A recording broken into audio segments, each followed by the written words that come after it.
Back in 2005, Mike made a deal with a trading company in New Ulm, Minnesota, to procure an enormous collection of wrought iron panels that, as the story goes, were imported to the States from Egypt.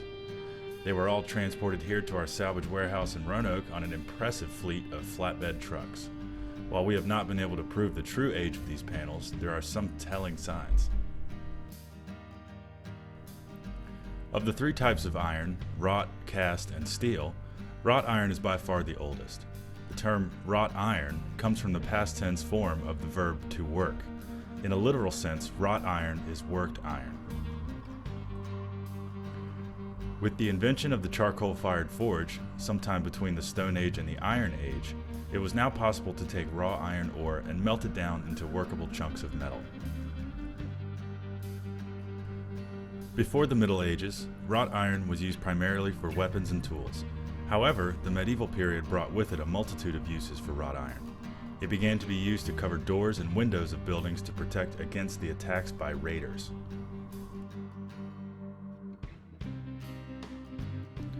There was no welding back then, therefore eliminating much of the techniques that we would think to use to assemble panels like this in today's world. Instead, the craftsmen of centuries ago would have to create some sort of mechanical bond using only their ability to get metal hot enough to change its shape with brute force. It is because of this primitive time that techniques like riveting and hot banding were used to create objects and structures from wrought iron. As an assembly technique, riveting metal together remained popular well through the Industrial Revolution.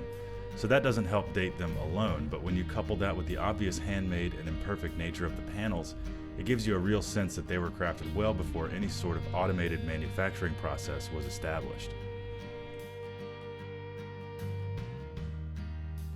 At Black Dog, we've used these unique panels and transoms to create some truly special pieces of furniture over the years.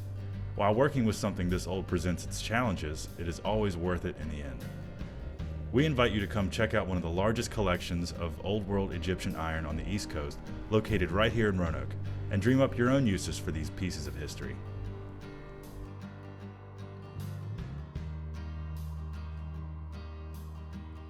Thanks for watching this Item of the Week Spotlight. If you like content like this and you want to see more, feel free to subscribe to our YouTube channel and follow us on our other social media channels. Cheers, and see you next week.